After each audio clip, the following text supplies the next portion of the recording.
चलिए नेक्स्ट जो हमारा टाइप है वो टाइप 3 है, ठीक है। और इस टाइप 3 में हम लोग बात कर रहे होंगे परसेंटेज। इस type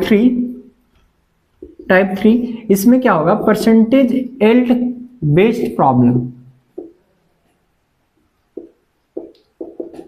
percentage yield based problem मतलब क्या होता है इसमें कि हम जितना क्या बोले थे कि एक्चुअल 100% नहीं बन रहा है, तो उसमें क्या होता है कि हो सकता है कि जो प्रोडक्ट मेरे पास बना है वो जितना एक्सपेक्ट किए थे, जितना बनना चाहिए था उसका 70% ही बना है, तो वो हो गया 70% बना है। 50% बना है, 30% बना है, तो वो चीज जैसे कि एग्जाम्पल लेते हैं हम लोग, इसमें N2 gas plus H2 gas ये रिएक्शन करके ये NH3 गैस बना रहा है, अमोनिया गैस बना रहा है, ठीक है। बैलेंस करने के लिए इधर 2 लगाएंगे, इधर 3 लगाएंगे, ठीक है। अगर मान लीजिए इसमें अगर पूछा जाए, अब देखें अगर कि ये कितना मोल बना, अगर ये स्टार्टिंग में अगर 4 मोल है तो हमको बताना है कि बताइए NH3 कितना बनेगा। तो हम लोग जो जनरल प्रॉब्लम में क्या कर रहे थे कि हमको पता है कि 1 मोल जो N2 है वो फॉर्म कर रहा है, वो 2 मोल NH3 का फॉर्मेशन कर रहा है, ठीक है। तो अगर 4 मोल मेरे पास गिवन है, 4 मोल N2 है, इसका मतलब कितना है 8 मोल NH3 फॉर्म होगा, ठीक है। ये 8 मोल कब बना है, 8 मोल जो बन रहा है या 8 मोल जो कैलकुलेट कर रहे हैं, ये कब कैलकुलेट कर रहे हैं, जब हम ऐसा मान रहे हैं कि ये जितना है उतना ये 100% प्योर है, मतलब 100% एल्ड होगा तब ऐसा 8 मोल बनेगा, ठीक है। ये 100% एल्ड होगा तब जाके 8 मोल बनेगा। अब मान लेते हैं अगर ये 50% ही एल्ड है, मतलब 8 मोल जो है इसका 50% ही बनेगा, मतलब इतना होगा, तो ये काटेंगे तो 2, मतलब ये 4 मोल बनेगा, ठीक है। अगर 30% बोलेगा मतलब जितना 100% है पहले वो निकाल लीजिए, उसके बाद क्या करेंगे उसका जितना परसेंटेज एल्ड है उससे उसको क्या कर लीजिए, उतना परसेंटेज इसका ले लीजिए एक्चुअल मोल का, ठीक है। तब यहां से बन के आ जाएगा हमारा क्वेश्चन, इस तरह से सॉल्व होगा, ठीक है। 2 क्वेश्चन लिखा हुआ है उधर उस साइड राइट साइड, देखिए calculate the actual mass of CO2 produce from the decomposition of 5 mole of chalk if the percentage yield of the reaction is 30%, ठीक है। इसमें क्या गिवन है कि अगर बताइए कि एक्चुअल मोल CO2 का कितना प्रोड्यूस होगा अगर जो है हम डिकम्पोज करवा रहे हैं चॉक को, ठीक है, चॉक को डिकम्पोज करवा, अगर परसेंटेज एल्ड जो है वो 30% है, मतलब 30% है, मतलब क्या है 30%, मतलब जितना हम सोच रहे हैं कि 100% में जितना बनना चाहिए था उतना ना बन के बल्कि कितना बन रहा है 30% ही बन रहा है। तो जरा बनाइए तो इसको देखिए, सबसे पहले क्या है चॉक का डिकम्पोजिशन, चॉक क्या है CaCO3, ठीक है, कैल्शियम कार्बोनेट, इसका जो है अगर डिकम्पोजिशन करवाए मतलब हिट देके डिकम्पोज करवा रहे हैं तो क्या बनेगा Ca plus CO2 calcium oxide plus CO2 बनेगा, ठीक है। अब देखिए इसमें क्या बोल रहा है कि हमको पता है, ठीक है, calculate the actual mole of CO2 produce when the 5 mole of chalk. अब देखिए 1 मोल जो है CaCO3 इससे कितना मोल बन रहा है, 1 मोल CO2 बन रहा है, ठीक है, 1 मोल CO2 बन रहा है। क्या इक्वेशन बैलेंस है, तो कैल्शियम 1 है तो कैल्शियम 1 है, ऑक्सीजन इधर 3 है तो ऑक्सीजन इधर 3 है, कार्बन 1 है तो कार्बन 1 है, बैलेंस है इक्वेशन। तो मतलब 1 मोल अगर ये है, 1 मोल अगर ये है तो कार्बन डाइऑक्साइड जो बन रहा है वो कितना बन रहा है, 1 मोल ही तो बन रहा है, ठीक है।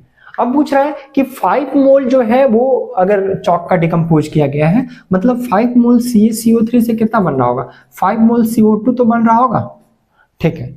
अब अगर बोल रहा है कि ये तो मेरा 5 मोल जब बन रहा होगा जब मेरे पास 100% एल्ड होगा, मतलब ये 100 मतलब जितना हम लोग सोच रहे हैं जितना 100% होगा तब, लेकिन ये तो मेरे पास क्वेश्चन में गिवन है कि इसका जितना हम लोग एक्सपेक्ट किए थे उसका ये 30% ही बन रहा है, मतलब एक्चुअल जितना मोल है उतना मल्टीप्लाई बाई जितना परसेंटेज बोला गया है। तो अगर काटेंगे इसको तो ये कटेगा तो आएगा 15/10, मतलब ये आएगा 1.5 मोल। पहला क्वेश्चन सॉल्व, ठीक है। पहला क्वेश्चन में क्या था कि चॉक का डिकम्पोजिशन कराया गया है, अगर बोल रहा है कि 1 मोल CO2 से 1 मोल CaCO3 से अगर 1 मोल CO2 निकल रहा है तो 5 मोल अगर लिया गया तो 5 मोल बनेगा, ऐसा बनना चाहिए था, लेकिन बोल रहा है परसेंटेज जो है वो 30% ही है। 30% है मतलब क्या है कि इसका जो एक्चुअल मोल है उसका 30% है, ठीक है। तो एक्चुअल मोल 5 मोल है, इसका 30% अगर निकालेंगे तो कितना आएगा 1.5 मोल, ठीक है, कोई दिक्कत नहीं। नेक्स्ट क्वेश्चन ट्राई कीजिए, तो क्वेश्चन नंबर 2 ट्राई कीजिए। ये क्वेश्चन ट्राई कीजिए तो 2 मोल जो है क्या गिवन है 2 मोल A 3 मोल B, इसका रिएक्शन अगर करते हैं तो बनता है 4C + 5D, ठीक। अब उसके 3C का रिएक्शन अगर फिर से 5P के साथ करते हैं तो ये बनता है 5G प्लस 6F। तो कैलकुलेट करना है, अगर हम लोग स्टार्टिंग किए गए हैं अगर 14 मोल, ठीक है, अगर 14 मोल ऑफ A है तो actual mole of G form, G का कितना मोल बनेगा ये निकालिए तो जरा। सीक्वेंशियल रिएक्शन में कैसे बताए थे, सबसे पहले सीक्वेंशियल रिएक्शन में क्या बताए थे कि पहले कॉमन पार्ट को पहचानिए। कॉमन पार्ट को कैसे पहचानेंगे, तो देखिए सबसे पहले 2 मोल जो है A का वो 3 मोल B के साथ रिएक्शन करके 4 मोल C प्लस 5 मोल D बना रहा है, ठीक है। तो हमको कॉमन पार्ट अगर देखेंगे तो इस रिएक्शन में जो फर्दर जो प्रोसीड किया है वो C ही प्रोसीड किया है, ठीक है। अगर C प्रोसीड किया है मतलब हम फोकस जो करेंगे वो C के मोल निकालने पे फोकस करेंगे, ठीक है। तो अब यहां से देखिए क्या गिवन है कि हम A का कितना मोल से स्टार्ट किया गया है, तो A का 14 मोल से स्टार्ट किया गया, मतलब ये जो है ये स्टार्टिंग में 14 मोल लिया गया था। तो हमको पूछ रहा है कि बताइए G का कितना मोल फॉर्म होगा, ठीक है। अगर परसेंटेज यील्ड अगर इस रिएक्शन का जो है वो 70% है, मतलब प्रोडक्ट 70% ही बन रहा है, इसमें जो है अगर 20% ही बन रहा है, ठीक है। निकालिए तो जरा, बनेगा क्या मोल। देखिए सबसे पहले क्या है, हमको पता है कि 2 मोल A जो है 2 मोल A जो है वो कितना मोल का फॉर्मेशन कर रहा है, C का 4 मोल C का फॉर्मेशन कर रहा है, ठीक है। 1 मोल A जो होगा वो कितना का फॉर्मेशन करेगा, तो 4/2 मोल C का फॉर्मेशन करेगा, मतलब काटेंगे तो इसका 2 मोल C फॉर्मेशन करेगा, ठीक है। लेकिन मेरे पास क्वेश्चन जो गिवन है वो कितना गिवन है, तो 14 मोल मेरे पास गिवन है। 14 मोल A कितना बनाएगा, तो कितना 1 मोल से अगर 2 मोल बन के जा रहा है C का, तो 14 मोल से कितना आएगा 14 × 2 मोल ऑफ C बनेगा, मतलब ये जो आएगा वो 28 मोल C बनेगा। मतलब ये जो हमारा है वो कितना बन रहा है, ये बन रहा है 28 मोल। अगर ये 28 मोल बन रहा है मतलब यही 28 मोल जो है आगे रिएक्शन किया होगा, लेकिन ये 28 मोल अगर ये परसेंटेज नहीं दिया रहता तब बनता।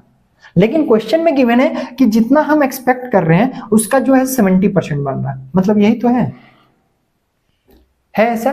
तो अगर काटेंगे इसको तो कितना आएगा, इसको 28 × 7/10, तो इसको काटेंगे तो आएगा ये कितना आएगा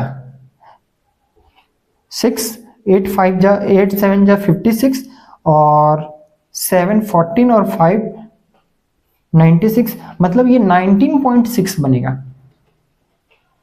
ये जो बनेगा ये तो 28 मोल 100% पे, इसके सामने लिख लीजिए ये 100% होगा तब, लेकिन मेरे पास इसका 19.8 बनेगा जब ये हमारा जो है ये कितना होगा 70% होगा, ठीक है। मतलब ये 17। अब ये जो एक्चुअल जितना बना है वही तो आगे रिएक्शन करेगा, तो अगर एक्चुअल मेरा बना है 19.8 तो यही तो 19.8 जो है आगे फर्दर प्रोसीड करेगा। इसको मिटाएं, क्वेश्चन मिटा देते हैं।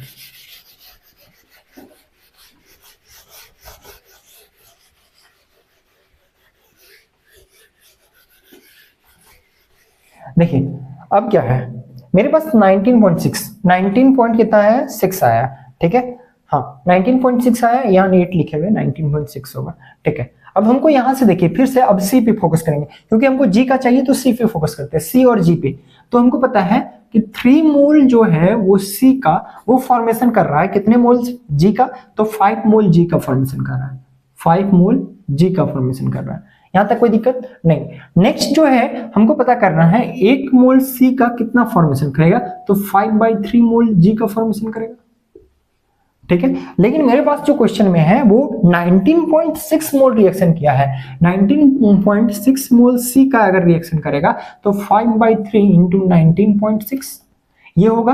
अगर इसको करेंगे तो 5 × 19.6/3 होगा, तो अगर काटेंगे इसको तो 95 और 3 कितना होगा 198 नहीं 98, ठीक है।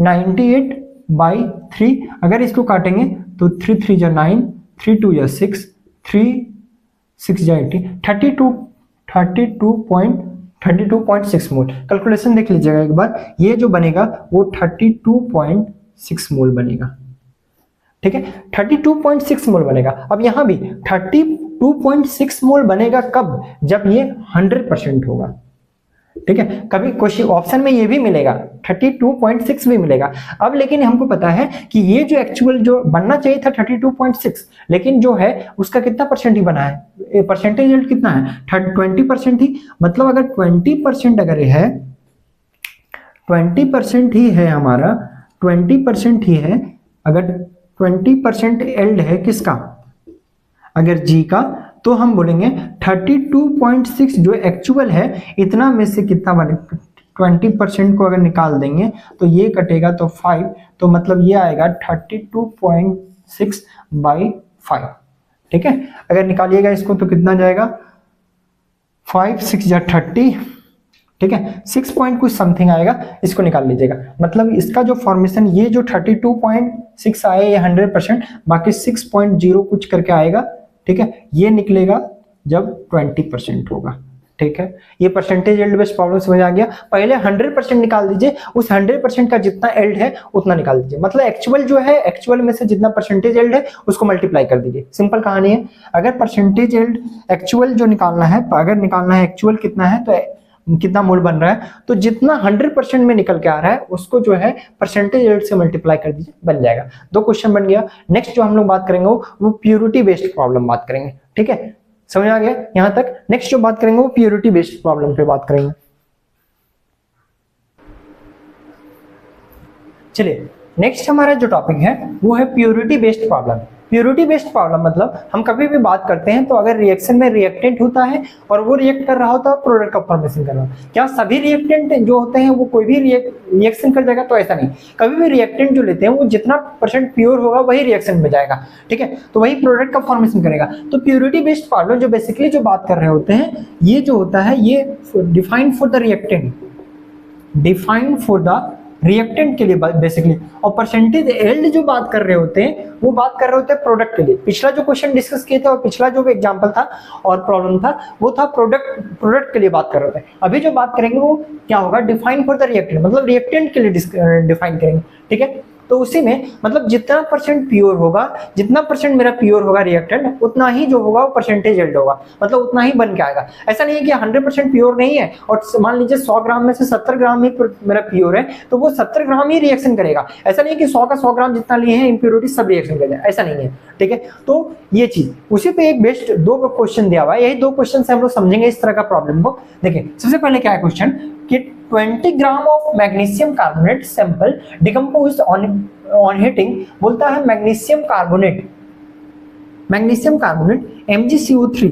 देखिए, कार्बोनेट का डिकम्पोजिशन और बाइकार्बोनेट का डिकम्पोजिशन, अल्कली और अल्कलाइल अर्थ मेटल का, ये हम डिस्कस किए हैं पिछले लेक्चर में। तो उसको उस चीज को समझना होगा, उस चीज को याद रखना होगा तभी, क्योंकि बार बार ये हीटिंग वाला जो है ना वो डिकम्पोजिशन वाला क्वेश्चन देता है। ठीक है, तो MgCO3 on heating give CO2 plus H2 कहां से आ जाएगा। ठीक है, ये बना रहा है, ये बनता था मैग्नीशियम ऑक्साइड और प्लस ये। ठीक है, मैं हाइड्रोक्साइड होता तो फिर बनता H2। ठीक है, अब मैग्नीशियम ऑक्साइड प्लस CO2 बन रहा है। क्वेश्चन के अकॉर्डिंग क्या है कि 8 ग्राम जो हो ये बन रहा है, टोटल जो लिया गया है ये 20 ग्राम लिया गया है, 20 ग्राम ऑफ मैग्नीशियम कार्बोनेट, ये जो लिया गया है ये 20 ग्राम लिया गया। ठीक है, और पूछा गया है आपसे calculate the purity of MgCO3, मतलब ये कितना प्योर है ये बताना है। कितना प्योर है ये बताइए तो जरा, बनेगा क्या। देखिए, सबसे पहले ये देखिए कि ये 20 ग्राम दिया हुआ है, तो सबसे पहले हम लोग क्या करते हैं ना कि इसका सबसे पहले क्या करते हैं, मोल्स निकालते हैं कि कितना मोल्स रिएक्शन में पार्टिसिपेट किया है। जितना मोल्स है उतना ये मोल निकल जाएगा। मोल निकल जाने के बाद ये अगर ग्राम दिया है तो हम जितना मोल बनेगा उससे ग्राम से इक्वेट कर देंगे, तो वहां से ये पता चल जाएगा कि कितना ये इसका रिएक्शन किया है। अब वहां से जब पता चल जाएगा तो हम लोग फिर कितना बना है ये पता चल जाएगा। ठीक है, देखिए अब अगर इसका सबसे पहले मोल्स निकालते हैं तो गिवन मास बाय मॉलिक्यूलर मास इसका निकालिए तो 24 मैग्नीशियम का, इसका 12 और इसका कितना आएगा 48। ठीक है, इसका निकालिए तो जरा कितना आता है, जोड़ के कैलकुलेट कीजिए इसको। हो गया क्या। ठीक है, देखिए कितना होगा 60 प्लस ये जो होगा ये कितना होगा, गिवन मास बाय मॉलिक्यूलर मास 60/84। ठीक है, ये 20 ग्राम। ये जो 20 ले रहे हैं ये अगर 100% प्योर होता तो होता, लेकिन ये तो 100%, ये तो बस दिया हुआ है कि इतना, लेकिन कितना प्योर है ये तो नहीं पता है, मतलब कितना रिएक्शन किया है ये नहीं पता है। तो सबसे पहले हम मान लेते हैं कि इस 20 ग्राम में से, ये 20 ग्राम नहीं बल्कि ये मान लेते हैं कि x ग्राम जो है मेरा वो प्योर था। 20 में जो है वो 20 ग्राम में, तो ये कब इतना मोल कब होता, इतना मोल तब होता जब ये 100% प्योर होता, लेकिन ये 100% प्योर तो नहीं है। मतलब ये है कि ये हम मोलर मास तो लेंगे नीचे में 84, लेकिन ऊपर में जो है वो प्योरिटी कितना ग्राम रिएक्शन किया, तो हम माने अगर x ग्राम, तो मतलब x/84 ग्राम जो है मोल्स जो है गिवन मास बाय मॉलिक्यूलर मास, ये इतना मोल्स जो है यही डिकम्पोज किया है। अगर इतना किया है तो ये इतना बना होगा x/84, ये भी x/84 बना होगा। ठीक है, यहां तक कोई दिक्कत नहीं होना चाहिए। ठीक है, क्या इक्वेशन बैलेंस है? सबसे पहले देखिए बैलेंस था इक्वेशन, mg है इधर एक mg इधर है, कार्बन एक है, ऑक्सीजन इधर 3 है, तो इधर भी ऑक्सीजन 3 है। ठीक है, तो इस तरह से बन जाएगा x/84, ये बना है x/84 मोल। ठीक है, अब हमको ये दिया हुआ है क्वेश्चन में, हमको किसी तरह अगर हम निकाल लेते हैं x का वैल्यू, तो जितना प्योर होगा वो पता चल जाएगा। ठीक है, तो हम यहां से परसेंटेज निकाल पाएंगे। तो सबसे पहले मेरा फोकस जो है वो x निकालने पे है। तो देखिए यहां गिवन है जो, वो कितना है 8 ग्राम गिवन है, मतलब WMgO का जो गिवन है वो 8 ग्राम बना है। और 8 ग्राम कब बना होगा? जितना प्योर रिएक्ट किया होगा उतना ही बना होगा। ठीक है, तो देखिए अगर मेरे पास अगर x/84 मोल पता है, ठीक है, ये मोल है। ठीक, अगर इतना मोल रिएक्शन किया है तो मोल्स बराबर देखिए तो क्या होता है फॉर्मूला, MgO का क्या होगा, given mass by molecular mass. तो given mass by molecular mass, तो given mass by molecular mass कितना MgO का, MgO का मॉलिक्यूलर मास कितना है 24, और प्लस ये कितना होगा 16 होगा, 24 और 16 ये कितना होगा, ये होगा, ठीक है, ये कितना होगा MgO का, ये यहां से निकल के आएगा, इसको कैलकुलेट करेंगे तो 20 और 20 40, मतलब NMgO जो होगा वो कितना है x/84 इंटू, ये अगर इधर मल्टीप्लाई कर देंगे तो कितना आएगा यहां से 1/40, ये इसको कैलकुलेट करके लिख लीजिए 1/W/40 होगा, तो 40 उधर जाएगा तो ये मल्टीप्लाई हो जाएगा। ठीक है, ये समझ में आया कैसे किया? हमको W ये ग्राम गिवन है, तो लेकिन मेरे पास अकॉर्डिंग जो हम जो निकाल के आ रहे हैं उसको कितना आ रहा है पहले अगर ये जितना आया है इसको इक्वेट कर देंगे 8 ग्राम से, वहां से x पता चल जाएगा। तो देखिए सबसे पहले ये समझिए x ग्राम ये प्योर था, ये जो है इसका मोल्स निकालें कि x/84 होगा। अगर 1 मोल MgCO3 तो 1 मोल ये बन रहा है, तो जितना मोल ये होगा उतना मोल ये भी बनेगा, तो x/84 है तो x/84 ही बनेगा। ये मोल्स पता चल गया। हम मोल से क्या करेंगे, गिवन मास बाय मॉलिक्यूलर मास से हम ये वेट निकल के लाएंगे, तो वेट इक्वल टू क्या होगा, तो weight equal to given mass by molecular mass MgO कितना होगा, तो 24 + 16 ये आएगा 40 को इधर मल्टीप्लाई करेंगे तो ये आएगा, तो मेरे पास कितना था x/84। मतलब मेरे पास जो इक्वेशन जो बन के आ रहा है वो क्या है, x/84 इंटू 40 इक्वल टू, मेरे पास ये कितना ग्राम गिवन है, ये मेरे पास 8 ग्राम गिवन है। देखिए तो अब यहां से 8 5 जा 40, तो यहां से जो बनेगा वो x इक्वल टू वो कितना आएगा 84/5 ग्राम, इतना ग्राम बनेगा। निकालिएगा इसको, निकालिए तो जरा, 5 1 जा 5 बचेगा 3, 5 8 जा 32, ठीक है, 5 8 जा 32, 5 8 जा 40, ठीक है, 5, ठीक है, ये कितना आएगा 16.8 आएगा, मतलब ठीक है, 16 × 25 80 और इधर 0.8, ठीक है, ये आएगा 16.8 ग्राम। मतलब x का जो वैल्यू है, मतलब प्योर अमाउंट जो लिया गया है 20 ग्राम में से, वो 16.8 ग्राम ही मेरा प्योर है। ठीक है, अगर इतना प्योर है तो यही इतना रिएक्शन किया होगा। तो परसेंटेज प्योरिटी पूछा है, मतलब परसेंटेज प्योरिटी। अब यहां हम लोग निकालेंगे परसेंटेज प्योरिटी। देखिए ये क्वेश्चन अलग है, इसका क्वेश्चन नहीं समझ लीजिएगा, यही क्वेश्चन आगे बढ़ा रहे हैं। परसेंटेज प्योरिटी अगर पूछा गया है, बेटा इसको मिटा, इधर इसको मिटाते हैं, ठीक है, ये चीज को मिटा देते हैं, ठीक है। परसेंटेज प्योरिटी पूछा गया है, परसेंटेज प्योरिटी, तो मेरे पास प्योर कितना है, तो 20 में से मेरा 16.8 जो है वो प्योर है, इसमें घटा लेंगे तो इतना परसेंटेज प्योरिटी पूछा गया है ना, तो 16.8 ये जो है वो प्योर है, बाई कितना होगा 20 इंटू 100, इसको काटेंगे तो 100, ये आएगा तुम्हारा जो आएगा वही हमारा होगा परसेंटेज प्योरिटी। ठीक है, चलिए नेक्स्ट क्वेश्चन ट्राई कीजिए। तो ये क्वेश्चन अगर बन जाता है तो समझिएगा कंसेप्ट क्लियर हो रहा है। ठीक है, चलिए नेक्स्ट क्वेश्चन ट्राई कीजिए।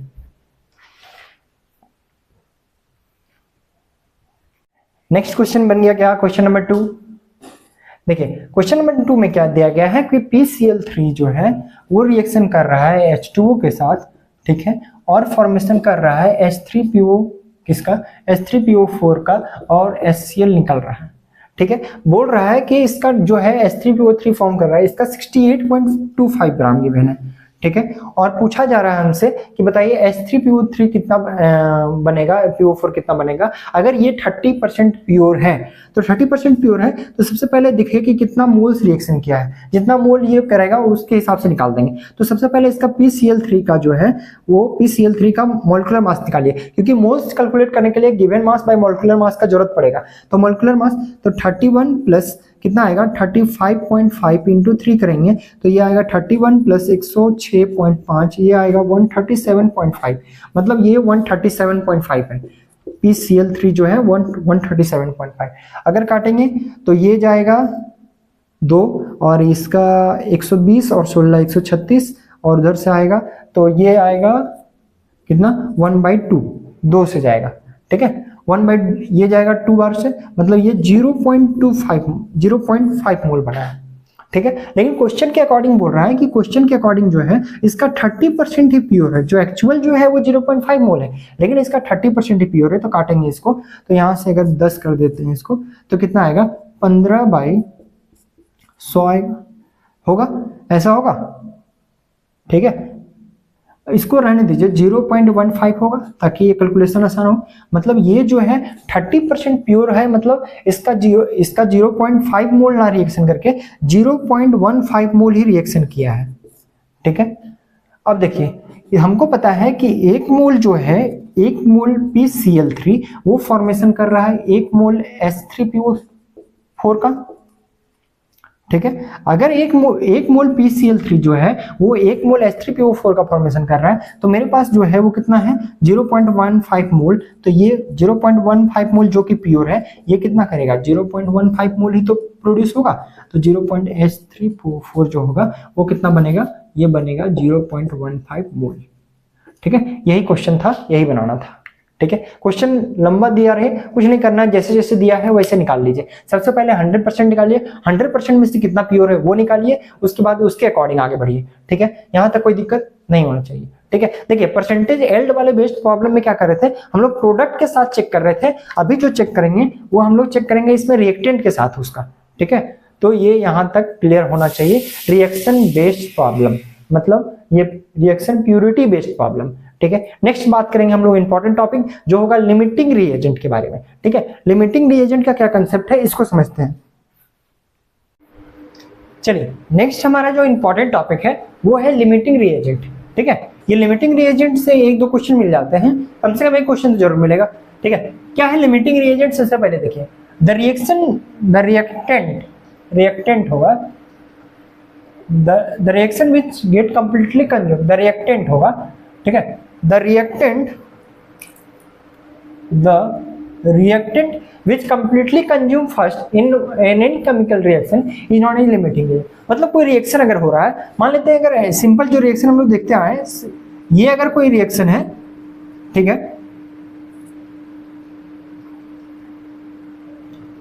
है, अगर कोई ये रिएक्शन है, अगर इस रिएक्शन में देखेंगे अगर कोई जो रिएक्टेंट है, मान लेते हैं ए, जनरल अगर बात करते हैं A प्लस बी और अगर मिलकर अगर C बना रहा है, ठीक है, तो 2 आपस में रिएक्शन कर रहे हैं, मतलब 2 रिएक्टेंट रिएक्ट कर रहे हैं, तो इसमें से कोई एक ऐसा होगा कि जो जल्दी कंज्यूम हो जाए, मतलब ऐसा होगा कि कोई एक अगर एक ज्यादा क्वांटिटी में लिया गया है, एक कम क्वांटिटी में लिया गया है। अगर कम क्वांटिटी में लिया गया है मतलब वो जल्दी कंज्यूम होगा, या फिर ऐसा होगा कि किसी का रिएक्शन अगर तेजी होगा तो वो रिएक्शन में जल्दी पार्टिसिपेट कर जाएगा, मतलब ज्यादा जल्दी कंज्यूम होगा। मतलब सिंपल कहने का मतलब ये है कि रिएक्शन में, कोई भी रिएक्शन में, अगर कोई भी रिएक्शन में अगर जो रिएक्टेंट अगर पहले कंज्यूम हो जाए, वो कंप्लीटली कंज्यूम हो जाए, वो जो होगा वही हमारा लिमिटिंग रिएजेंट होगा। अगर कंप्लीटली कंज्यूम हो जाएगा, मान लीजिए अगर कंप्लीटली कंज्यूम हो गया, अगर इसका मोल कुछ बचा ही नहीं तो रिएक्शन वहीं स्टॉप हो जाएगा। क्यों स्टॉप हो जाएगा? क्योंकि आप कोई रिएक्टेंट है ही नहीं जो रिएक्शन कर पाए, तो क्या होगा, रिएक्शन तो स्टॉप ही ना होगा। तो उस तरह का सबसे पहले उसको चेक करना होता है कि कौन सा रिएक्टेंट जो है वो लिमिटिंग रिएजेंट है, मतलब कौन सा रिएक्टेंट जो है वो सबसे कंप्लीटली कंज्यूम हो रहा है सबसे पहले।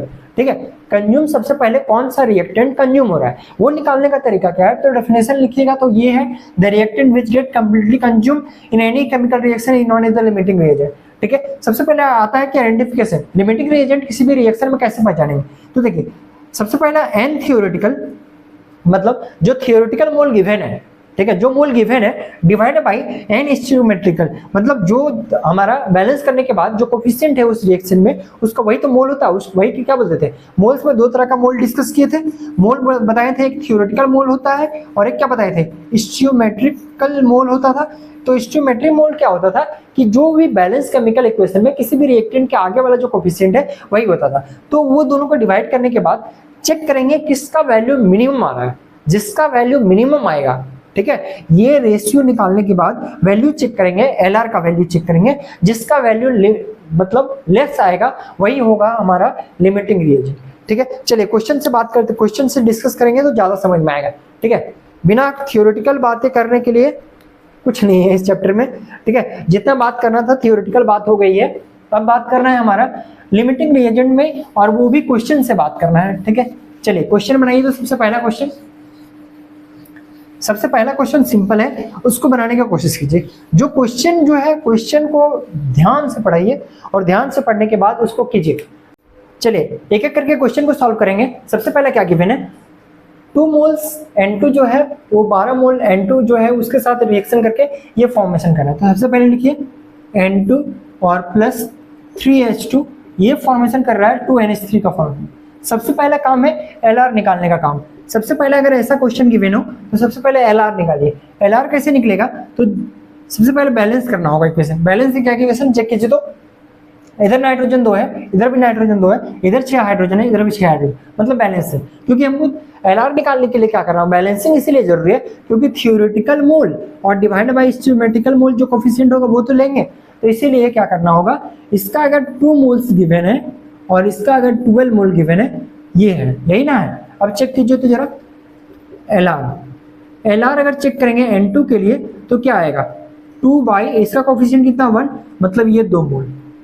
अगर इसका चेक करेंगे H2 का, तो H2 का LR अगर चेक करते हैं तो इसके लिए कितना आएगा, तो इसका 12 given theoretical moles divide by coefficient, इसका मतलब 4 मोल आएगा। ठीक है, तो किसका वैल्यू लेस है, मतलब ये जो N2 है ये मेरा LR है, ये जो है वो एक्सेस रिएजेंट है, एक्सेस रिएजेंट। ठीक है, एक्सेस रिएजेंट। चलिए अब यहां से बनाते हैं। तो हमको पता है 1 मोल जो है, 1 मोल N2 जो है वो कितना का फॉर्मेशन करेगा, वो 1 मोल जो है वो कितना फॉर्मेशन कर रहा है, 2 मोल NH3 का फॉर्मेशन करेगा। ठीक है, मेरे पास कितना है, 2 मोल्स अगर है तो 2 मोल N2 अगर पूरा कंप्लीटली रिएक्शन करेगा तो 4 मोल का NH3 का फॉर्मेशन होगा। ठीक है, यहां तक कोई दिक्कत नहीं। अब हमको क्वेश्चन जो पूछा गया है वो पूछा गया calculate the moles of N2 left unreacted, कितना मोल्स जो है वो, ये क्वेश्चन को लिखिएगा, लिख लीजिए नहीं तो मिटाते हैं, दोबारा फिर लेके आएंगे इसको। ठीक है, इसको मिटा देते हैं नीचे में। ठीक है, इसको बाद में लिखेंगे।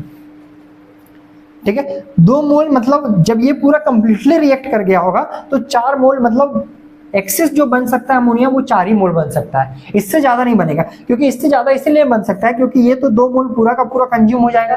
अगर पूरा कंज्यूम हो जाएगा तो ये तो जितना बच गया इसका 2 ही मोल के साथ रिएक्शन कर पाएगा। तो अब जरा देखिए इसको समझिए, 2 मोल एलआर था, एलआर 2 ही मोल है, मतलब नाइट्रोजन मेरे पास जो कंप्लीटली कंज्यूम कर जाएगा वो 2 मोल कंप्लीटली कंज्यूम। अगर ये 2 मोल से पता चला कि 4 मोल NH3 बनेगा, इससे ज्यादा नहीं बन सकता है। क्यों नहीं बन सकता इससे ज्यादा? क्योंकि पता है एलआर अगर 2 मोल है N2 का, मतलब ये पूरा कंप्लीटली, मतलब N2 खत्म हो गया तो H2 तो अपने रह जाएगा केवल, तो इसीलिए 4 मोल NH3 मैक्सिमम बनेगा। ठीक है, अब बात आता है कि कितना रिएक्शन में पार्टिसिपेट करेगा। देखिए हमको ये पता है कि 1 मोल जो है N2, 1 मोल जो N2 है वो कितना मोल अमोनिया के इसका N2 के साथ रिएक्शन कर रहा है? तो 3 मोल N2 के साथ रिएक्शन कर रहा है, 3 मोल H2 के साथ।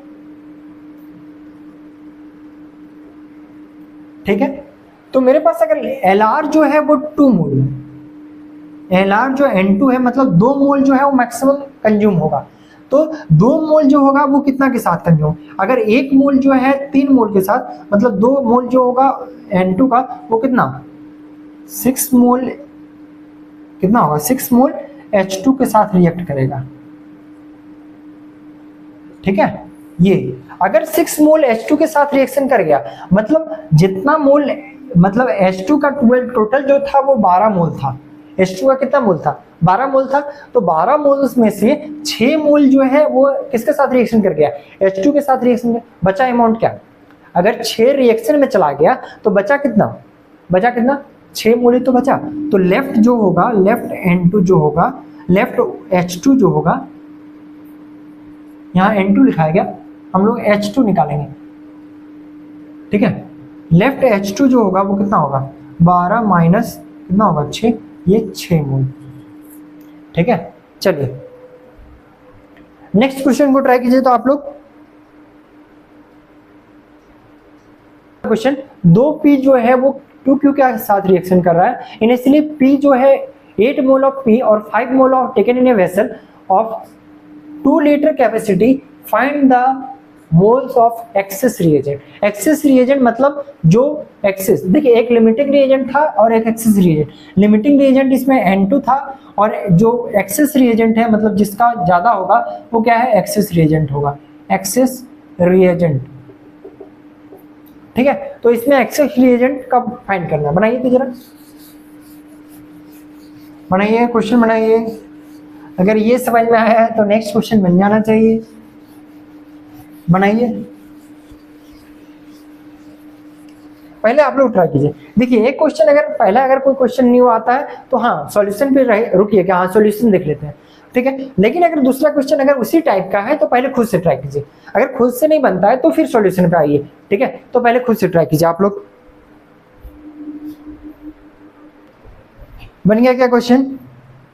देखिए क्या है, 2P जो है वो Q के साथ रिएक्शन करके R का फॉर्मेशन कर रहा है। ठीक है, बोल रहा है 8 मोल जो है ये है, ठीक, उसके बाद 5 मोल है ये, ओके। नेक्स्ट क्या बोल रहा है? टेकन ए 2 लीटर वेसल और फाइंड द एक्सेस रिएजेंट। कितना, मतलब कि एक्सेस रिएजेंट कितना बच गया? तो सबसे पहले ये चेक करना होगा कि एक्सेस रिएजेंट कौन है, ये चेक करते हैं। तो देखिए सबसे पहले LR निकालिए। तो LR अगर P के लिए चेक करें तो कितना आएगा? 8 डिवाइड बाई इसका कोफिशिएंट, इसका आएगा 4 मोल। ठीक, अगर इसका Q के लिए चेक करेंगे तो 5, तो इसका मतलब 5 मोल। मतलब यहाँ देखिए ये जो होगा वो 4 मोल आ रहा है, मतलब ये जो है वो LR है और ये जो है एक्सेस है, एक्सेस रिएजेंट ही है। तो ऐसा जरूरी नहीं है कि जो दिया गया है वही ज्यादा हो। अगर ये ज्यादा दिख रहा है तो ये ऐसा बोल दे कि ये एक्सेस रिएजेंट होगा, ऐसा नहीं है। ठीक है, ये भी हो सकता है, पहले चेक कीजिए LR क्या है। ठीक है, तो LR equal to theoretical mole divide by इंस्ट्रूमेंटिकल, मतलब इसका कोएफिशिएंट जो है वो मोल डिवाइड करेंगे, चेक करेंगे, जिसका वैल्यू कम आएगा वही LR होगा। उसी के अकॉर्डिंग रिएक्शन आगे फर्दर प्रोसीड करेगा। देखिए हमको ये पता है कि हमको पूछा गया है Q कितना अनलिफ्ट, तो हम लोग ये दोनों पे बात करेंगे रिएक्टेड। तो हमको पता है कि 2 मोल अगर पूछता कि मैक्सिमम कितना बनेगा तो वो हम लोग निकालते। कैसे निकालते? अरे चेक करते हैं कि जो लिमिटिंग रिएजेंट है उसी के अकॉर्डिंग उतना ही मोल का लास्ट का फॉर्मेशन कर सकता है, उससे ज्यादा नहीं कर पाएगा। क्योंकि लिमिटिंग रिएजेंट अगर जो है वो अगर जितना मोल है उतना ही तो रिएक्शन में जाएगा, उससे अगर ज्यादा हो जाएगा तो फिर क्या होगा? वो तो फिर बचा ही नहीं कुछ, तो रिएक्शन कैसे आगे बढ़ेगा? ठीक है, तो देखिए हमको पता है कि 2 मोल जो है 2 मोल पी जो है 2 मोल पी वो 1 मोल क्यू के साथ रिएक्शन कर रहा है, 1 मोल क्यू के साथ रिएक्शन कर रहा है। अगर 1 मोल जो है पी का हम चेक करें तो ये कितना के साथ करेगा, तो 1/2 मोल क्यू के साथ रिएक्शन करेगा, रिएक्ट करेगा। ठीक है यहां तक। लेकिन मेरे पास पी का कितना है 8 मोल है, तो 8 मोल जो होगा पी का वो क्यू के कितने मोल के साथ रिएक्शन करेगा, क्यू के साथ रिएक्शन करेगा। ठीक है, मतलब मेरे पास ये है कि 8 मोल जो है वो तो कंप्लीटली चला गया होगा क्योंकि लिमिटिंग रेंजेंट ये है, तो 8 का 8 मोल रिएक्शन किया होगा। तो अगर 8 का 8 मोल रिएक्शन अगर किया होगा तो मतलब ये है कि 8 मोल पूरा जो है वो रिएक्शन में गया होगा। तो अगर 8 मोल अगर पूरा रिएक्शन में गया होगा मतलब पी का कितना रिएक्शन में गया होगा, तो पी का जो है अगर 8 मोल गया होगा तो इसका 4 ही मोल गया है बोल रहा है। तो अगर 4 ही मोल इसका गया है मतलब 4 ही मोल गया है इसका अगर, तो कितना अनरिएक्टेड रह गया, तो अनरिएक्टेड कितना रह गया, तो लेफ्ट जो होगा वो कौन सा Q जो होगा वो कितना होगा, तो 5 मेरा पूरा था उसमें से 4 चला गया, तो 1 मोल जो होगा वो अनरिएक्टेड रह जाएगा। इसका आंसर जो होगा वो 1 मोल होगा। ठीक है, यहां तक कोई दिक्कत? देखिए सारा कहानी जो होता है वो एलआर के ऊपर होता है। एलआर जितना होगा उतना ही इसका रिएक्शन करेगा, जिसका जो एलआर है उसका अगला पार्टनर। ठीक है, जितना एलआर होगा उसी के अकॉर्डिंग जो होगा वो प्रोडक्ट का फॉर्मेशन करेगा। ठीक है, एक क्वेश्चन आप लोग का होमवर्क में लिख लीजिएगा, होमवर्क में एक लास्ट जो क्वेश्चन दिए वो भी बना लीजिएगा। और एक होमवर्क ये है कि मैक्सिमम मोल ऑफ आर कितना बन सकता है। क्वेश्चन ये है मैक्सिमम मोल ऑफ आर जो होगा वो कितना फॉर्म होगा, ये क्वेश्चन है। क्वेश्चन 2 है, एक लास्ट का जो क्वेश्चन नंबर 3 दिए थे वो होमवर्क है, और एक क्वेश्चन ये है कि आर जो है वो कितना मैक्सिमम मोल फॉर्म हो सकता है, आर का कितना मैक्सिमम मोल फॉर्मेशन हो सकता है। ठीक है, यहां तक हमारा एक लेक्चर खत्म होता है, और यहाँ के लेक्चर से खत्म होने के बाद जितने तरह का टाइप हो सकते थे उतने तरीके का टाइप का क्वेश्चन हमने डिस्कस किया। नेक्स्ट हम लोग बात करेंगे कंसंट्रेशन वाले टर्म। ठीक है, मोलरिटी, मोल फ्रैक्शन, आपस में रिलेशन क्या है। ठीक है, weight by weight, volume by volume, weight by volume, सारा चीज डिस्कस करेंगे। ठीक है, नेक्स्ट जो लेक्चर होगा वो इंपॉर्टेंट होगा, एक लेक्चर में कंप्लीट कर लेंगे। इस लेक्चर में जो अगला जो लेक्चर आएगा, ठीक है, वो ज्यादा बात होता है, हम लोग सॉल्यूशन का जब चैप्टर पढ़ रहे होते हैं ना तो ज्यादा काम का चीज होता है, क्योंकि उसमें हम लोग ज्यादा अच्छे से डिटेल से। तो अभी जो है जो नेक्स्ट लेक्चर जो आएगा उसमें हम लोग बात कर रहे होंगे मोलरिटी ये सब के बारे में, लेकिन उसमें हम लोग ज्यादा बात नहीं करेंगे। ठीक है, 1-2 क्वेश्चन करेंगे और बेसिक टर्म जो है उसका समझेंगे, और मैक्सिमम डिटेल में जो बात कर रहे होंगे वो बात करेंगे हम लोग सॉल्यूशन चैप्टर में। तब तक आप लोग पढ़ते रहिए और जो होमवर्क मिला है उसको कंप्लीट कीजिए। Thank you. लास्ट हमारा लेक्चर यहीं खत्म होता है, और एक लेक्चर और आएगा इस चैप्टर पे, उसके बाद मोल कंसेप्ट खत्म हो जाएगा। चलिए, थैंक यू।